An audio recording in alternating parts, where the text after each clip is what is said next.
Bear witness unto the truth. Everyone that is of the truth heareth my voice. Pilate said unto him, what is truth? And when he had said this, he went again unto the Jews and said unto them, I found in him no fault. Jesus said, for this cause was I born. I want to ask you, for what cause were you born? He said, for this cause came I into this hour. And I want to ask you, for what cause have you come to this hour? You need to know. You need to find out. You need to ask God in prayer, and God will show it to you. Amen. But if you do not know for the cause that you were born and for the cause you came into this hour, you will live your life anyhow. You can only be disciplined and live purposefully when you know where you are going.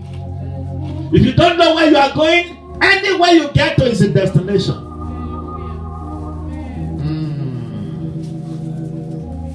If you don't know what you want in a man, anyone that comes looks good. If you don't know what you want in a woman, anyone that wears a skirt looks good. But you must know what you want. You must know what you want, and you must want what you want.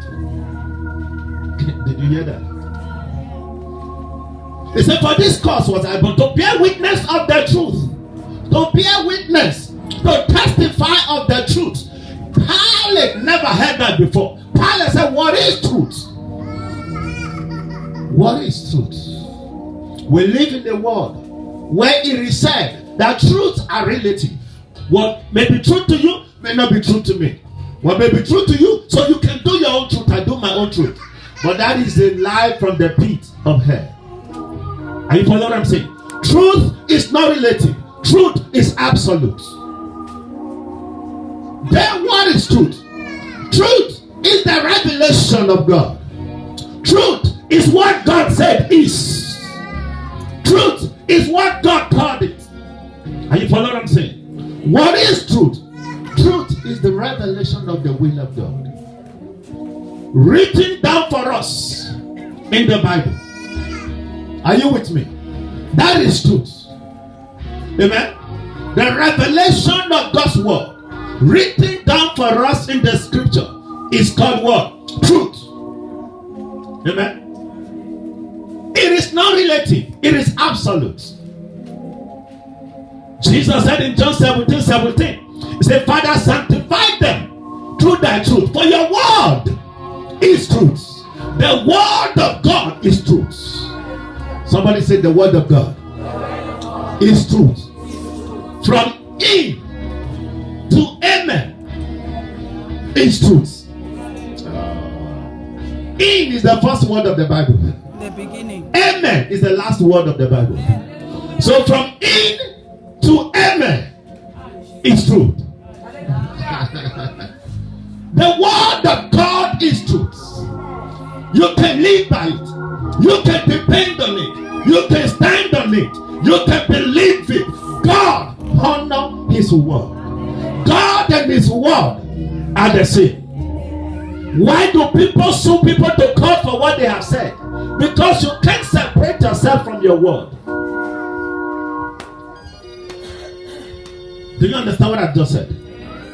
Men sue men for what they have said.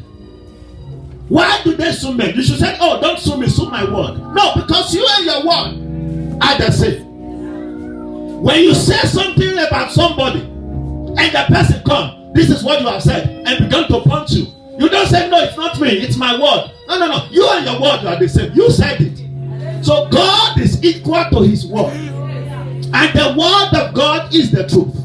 Is the absolute truth. Is the standard for living. Is the manual for living. Those who do not live by the word are in error. Nation, community, government, family, when you do not live by the word of God, you are on the wrong side. To be on the right side, you must live by the word of God. Are you following what I'm saying? Why? Because truth sanctified. Let's look at John chapter 8. We know that in the beginning was the Word, according to John chapter 1, verse 1. And the Word was with God. And the Word was God. The Bible says without him nothing was made that was made. In him was life. And his life was the light of man. Are you following what I'm saying? I love the Word of God. It has changed my life. It has made me a better man, a better husband, a better father. It's the Word of God that has taught me to be the kind of person that I am. I didn't have a father figure to teach me how to be a father, but the Word of God taught me to be a father. I didn't have a father figure to teach me to be a good husband, but the Word of the Lord has taught me to be a good husband. Are you following what I'm saying? The Word of the Lord, it has all the answers that we need. But some of us, we just have to look in there and trust it. Don't trust the word of man more than the word of God. Don't trust the word of the doctor more than the word of God. Don't trust the word of an accountant more than the word of God. It's living, sharper than any two-edged sword, dividing to the bones and asunder, separating the thought and intent of our hearts. It is a sword. Jesus was talking to the Jews in John chapter 8. And they were questioning with him. And Jesus told them, John 8:31. Then said Jesus to those Jews which believed on him. The Jews which believed on him. And which is applicable to you and I, who believes on him. He was not talking to the Jews that does not believe. He was talking to the Jews that believe. In other words, he was talking to the believer, not the unbelievers. The word of God does not make sense to an unbeliever. Unbeliever does not know what it means to give 10% of your offering. They think you are crazy. They have no revelation of the word. But when you are born again, you have a revelation of God's word. You should have a revelation. The word should be life for you. Amen. If you say, oh, I cannot read. Now we have audio Bibles. Get an audio Bible. The talking Bible. And be playing it. And be listening to the word. Memorize it. Put it in your heart and in your mouth. When you are pressed like a sponge, what comes out will be the word of God. When life presses you, what comes out of you should be God's word. Because it is truth. And then Jesus said to those Jews which believed on him, if you continue in my word, if you continue in my word, if you continue in my word, then are you my disciples indeed. Amen. Did you hear that? Jesus said, not everyone that called me Lord, Lord is mine. Not everyone that says I'm a follower of Christ is a true follower of Christ. He said, if you continue in my word, then are you my disciples indeed. A disciple is a disciplined student after the master. A follower of Jesus. He said, if you continue in my word, then are you my disciples indeed. You shall know the truth. And the truths that you know and practice will make you free. I feel like preaching now. Say preach, preacher.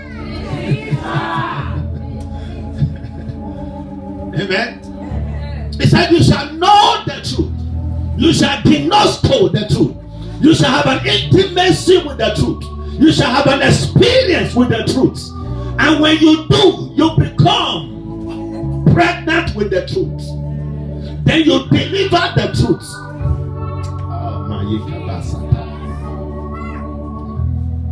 It is a life changer. The power of the truth. Jesus said, you shall know the truth, and the truth shall make you free. They answered him, we be Abraham's seed, and were never in bondage to any man. How sayest thou, you shall be made free? Jesus answered them, verily, verily, I say unto you, whosoever commits sin is a servant of sin. Whosoever does what? Commits sin is a servant of sin. Sin brings you into bondage. Amen. God forgives us when we repent. But if you continue in sin, the sin will put you in bondage. Amen. It will take you further than you want to go. It will cost you more than you want to pay. Amen. Mercy, Lord. Jesus said, he that commits sin is a servant of sin. And the servant abide not in the house forever, but the son abide ever. If the son therefore shall make you free, you shall be free indeed. What God used to make us free is his truths. Hello? Are you still with me? The power of the truth is that the truth makes free. The blood has set you free spiritually. It's the truth of God's word that brings the liberty of the spirit into the natural. There are no other instrument of transformation but the truth of God's word. Nobody can anoint you to be transformed. No, it is not done. Nobody can anoint you to be transformed. And Christianity is not behavioral modification. It's life transformation. Do you understand what I'm saying? The therapist can help you to change your behavior. That's behavioral modification. No. In the kingdom, God wants to transform you. And the instrument of transformation is God's word. If you don't love the word, if you don't read the word, if you don't meditate on the word, your life will not change. You are saved, but you are talking and walking and dancing and dressing like unbeliever. It's because your mind is not renewed. And the only thing that renews your mind is the word of God. If pastor is preaching, you close your heart. It is better not to come to church than not to come to church and hear God's word and practice it. Hello? The instrument of transformation is God's word, is the truth. He said, you shall know the truth. And the truth you know and practice shall make you free. Are you following what I'm saying? John 17. In Jesus' high priest prayer, he was praying for the church, which includes you and I.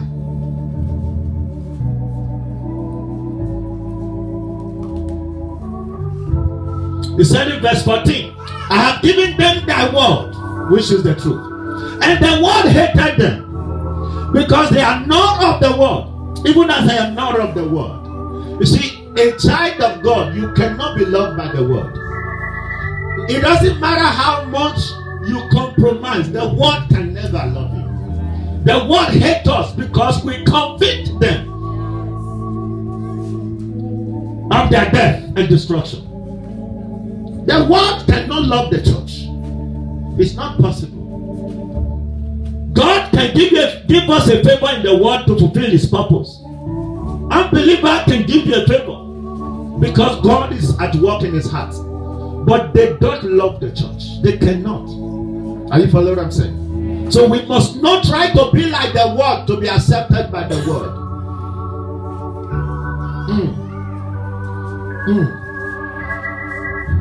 Somebody say, ouch. I have given them that. Verse 15 now. I pray not that you should take them out of the world, but that thou shouldest keep them from the evil. They are not of the world, even as I am not of the world. Say, I am not of the world. Say, I am not of the world. Say, my Lord Jesus is not of the world. So I am not of the world. Then he said in verse 17, Father, sanctify them through thy truth. Thy word is truth. As thou hast sent me into the world, even so have I sent them into the world. And for their sake I sanctify myself, that they also might be sanctified by the truth. Hello? What sanctifies? What does it mean to be sanctified? To be sanctified is to be set apart for God. Amen. The scripture said, I believe it's in 2 Timothy 1:19. Good. It said the foundation of the Lord stands sure. Amen. And the Lord knows them that are his. He said, in a great house there are many vessels. Praise the Lord. Just like in Pastor Faith's portable kitchen, there are many vessels. There are broken plates. There are plastic plates. The plastic is for common use. The broken plate is not for common use. Do you understand what I'm saying? It's not given to children to eat food because they are special. There are plates you have in your house, you only bring it for special visitors. Amen. And that the Bible said, in the great house, there are not only vessels of honor, there are vessels of dishonor. It says, some are for honor, some are for dishonor. So he said, but if any man purge himself from these things, it shall be a vessel to honor, meet and sanctified for the master's use. In other words, when you set yourself apart to be a vessel of honor, then God make you special. I was talking to the taxify driver that was coming, taking me here yesterday, that you have to make God first in your life. And I said, God has no favorite, but those who make God favorite become God's favorite. Do you understand what I'm saying? God has no favorite, but those who make God their favorite become God's favorite. Do you understand what I'm saying? So is this in a church. A pastor may not have a favorite, but those who make pastor their favorite become pastor's favorite. Those who make God favorite becomes what? God's favorite. You cannot put God first and God will put you last. No. Umba. Praise the Lord. When you put God first, God will put you first. And I was telling the taxify driver, God does not accept second place. Second place is idolatry. It's number one or nothing. Is Jesus all the way or not Jesus at all? Do you understand? Christ will not accept the second place. No. So that is why some of us we don't see the hand of God, because you make him number two. So he fold his hand and be looking at you. Because he won't accept number two. It must be before your husband, before your wife, before your children, before your father, before your mother. He said, he that does not love me more than his father and mother is not worthy of me. It's not. Christ must be all and in all. Not your boyfriend, not your girlfriend. No, Jesus.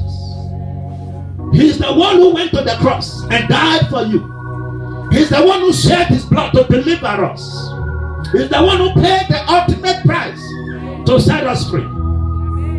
He's the one who has delivered us from the bondage of darkness. So we own our life to him. We love him because he first loved us. He said, sanctify them through your word. For your word is truth. So the power of the truth is that the truth make us free. Number one. Number two, the truth sanctified us, set us apart for God's holy use, for God's special use. Praise the Lord. And as Minister Trinity read in Ephesians 6, it said, put on, guide your ways with the belt of truth. The truth is a belt. The belt is talking about is that when the Romans dressed in those days, they put on the belt. And on the belt, they hang their dagger. They hang everything they want to hang. They hang it what? On the belt. And it's the belt that hold them fast. Are you following what I'm saying? So God said, put on the belt of truth. Truth is a belt. That when you wear the truth, it becomes a belt. It secures you from every attack of the devil. Somebody said, put the truth in the street and step on it. It will get up unstained. Because the truth is powerful. Somebody may try to deny the truth, hinder the truth, press down the truth. It can only be for a season. Truth will always bounce back. Truth will always triumph. Truth will always overcome. God is truth. Are you following what I'm saying? God is what? Truth. So Truth cannot fail because God cannot fail. Amen. Psalm 91. Truth is a shield. Oh, Malabahasata. You see, a lot of people do spiritual warfare. And the reason why Christians do spiritual warfare, they are attacked, is because, hello, are you here? The reason why Christians do spiritual warfare, after spiritual warfare they are attacked, is because they are vulnerable. They are not dressed. And they are fighting. You see? You know the Zulu warrior. They have their shield. They have their sword. Amen? So if you don't have your shield, your sword is not good enough. Is that true?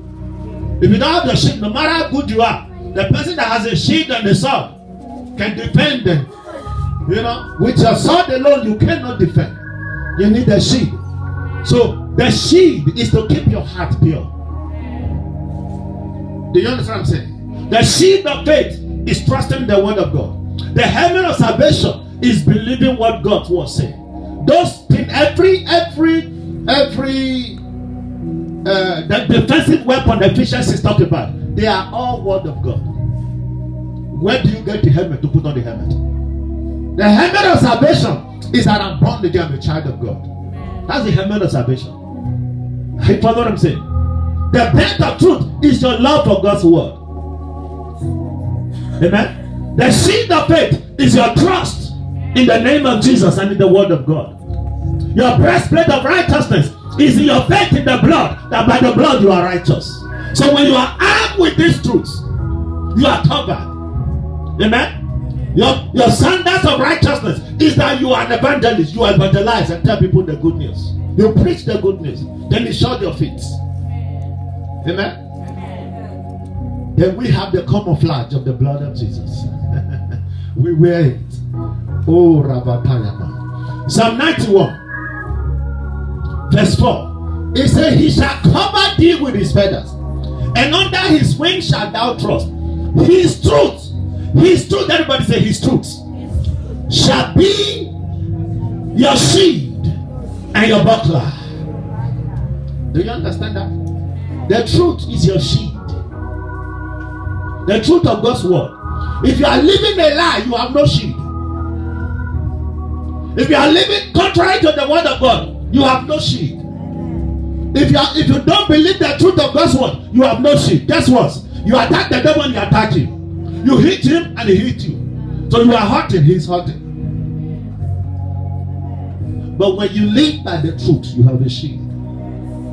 When you attack him, he attacks you, you block it by the shield of truth. Do you understand what I'm saying? Is this making sense? Don't live a lie. This is a country full of culture, custom, and tradition. Amen? Don't let your tradition bind you. Don't let your culture bind you. God wants you to live by the truth of his word, not by your culture and tradition. Your culture and tradition will make the word of God of no effect. A lot of the things that you see in this nation, the chain you put on your head, the color on your face, all those things are tied to idols. They are tied to idols. It may be fashion now, but they are tied to idols. The root is idols. Some of you, all those things you have in your house, those traditional, these things you have in your house, can invite demons into your house. They invite demons. They give access. The prince said he went to some place and they gave him a dragon image and he put it in his sitting room. Are you following what I'm saying? After a while, he began to have financial problem. Then he began to pray, God, why? Why? God said, look at the picture you put on your wall. So you know where that one is coming from. He said, you open the door for dragon to come in, so he's eating your money. He took this thing and threw it away and gone.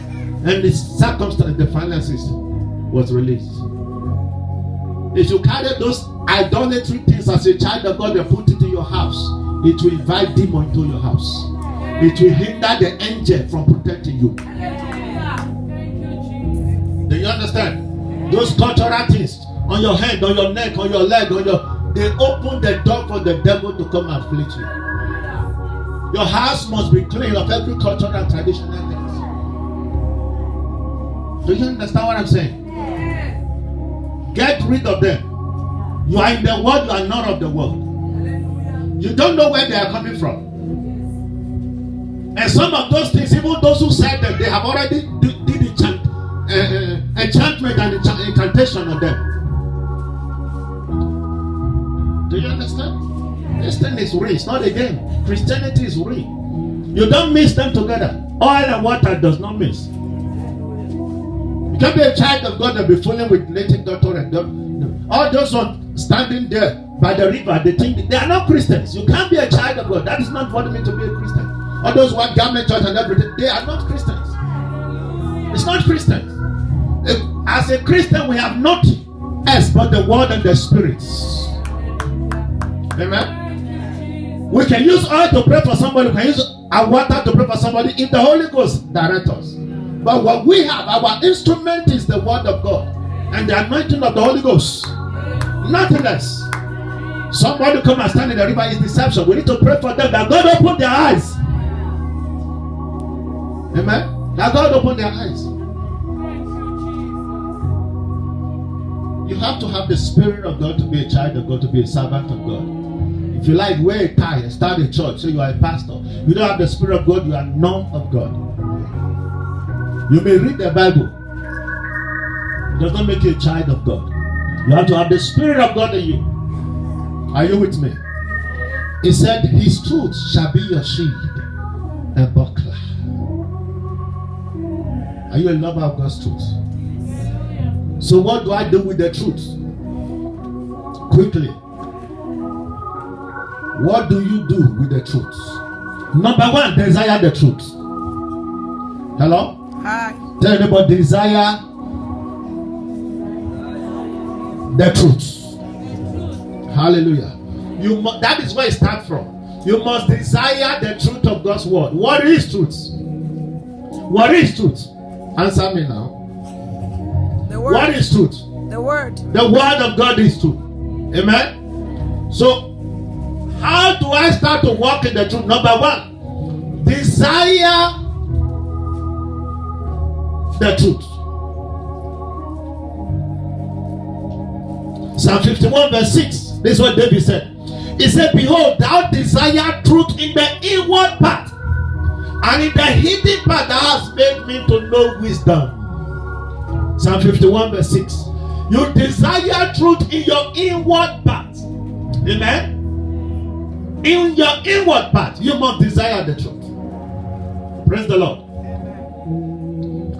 Number two, having desired the truth, what should you do? You must acquire the truth.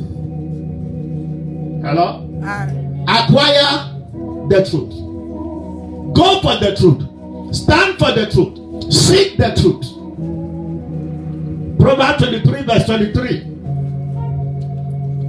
He said, buy the truth and sell it not. Buy the truth and sell it not.